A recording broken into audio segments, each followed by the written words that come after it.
Whizkid might just be inhuman at Geometry Dash.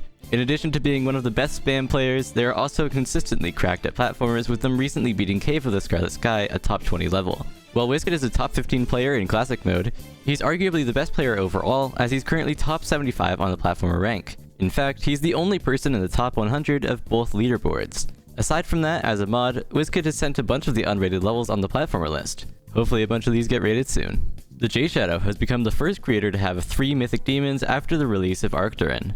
This is essentially a full-on RPG where you can play as a close-range melee user or fight from a range as a spellcaster. As you make your way through 6 dungeons, you'll battle through hordes of enemies.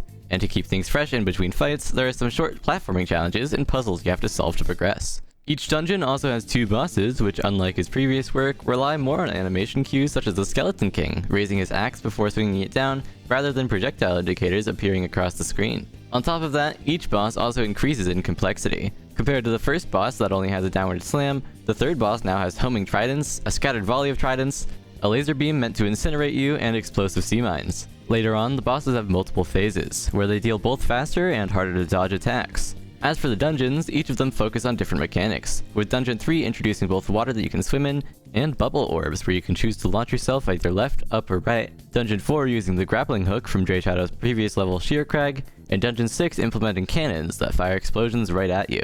This final dungeon also remixes all of the previous dungeon's gimmicks into one final challenge. To add on to each dungeon's difficulty, starting from the second one, each dungeon has tankier enemies, with Dungeon 5 even having the only room with mega buffed enemies. Since the further you progress, the harder both bosses and dungeons are. After each dungeon is cleared, you unlock new weapons. In addition, you can fast travel to the market at the start of the level to purchase potions, upgrade your armor, and obtain said weapons from the blacksmith with all the gold you looted from your enemies. If 29 weapons for each class wasn't enough, you can also equip runes that grant passive abilities such as poison immunity, or ultimates such as healing yourself once you're on low health. This level is absolutely phenomenal and has so much going on.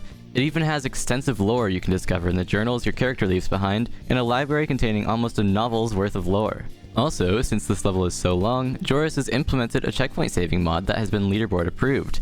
This is getting absolutely ridiculous at this point. Along with Labyrinth, we now have 2 levels with a mod just so people don't have to lose all their progress when they leave a level.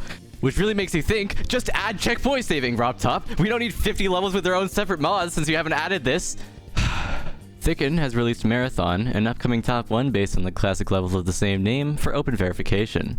It is a 4-minute long auto-scroller with brutal stretches of jetpack gameplay, including one that has several slanted straight flies in a row, as well as a lot of memory gameplay, including this cool cube part where there's multiple layers of blocks in the background, and the ending, where a required randomized code comprised of 4 digits you'll need to spot out of the level. Check out Top Shell Maverick by ReJoi. It's centered around a mechanic commonly found in Mario Maker where you can throw a rideable shell at a wall, land on it, and then jump off. Later on, there's also these small Goombas you can bounce off of, and balloon Goombas you can move around by either hitting them with a shell or slamming them into bounce pads. Some of the later checkpoints are especially satisfying, as since the shell is faster than you, after jumping off of it, you'll propel yourself with a dash rope to land on it again. At the end of the level, you'll dodge the Goomba towers and fallen Goomba angels Gary Goomba summons, while pelting him with shells. Other notable completions this week include Real1243 becoming the best mobile player after a completion of Rage. This breaks the 1-year-long streak in rivalry that Willy Silly and Wondered had for a spot at the top, but don't let that distract you from all these other notable completions this week. Krinsiw has gotten a new hardest of Aerios, a needle level where you're threatened by spikes and the buddies. She mainly struggled with this jump between 2 mini spikes, and 2 other jumps that both involved landing between 2 smaller than normal sized spikes. Thank you for watching, and subscribe so we can hit 2K before 2026.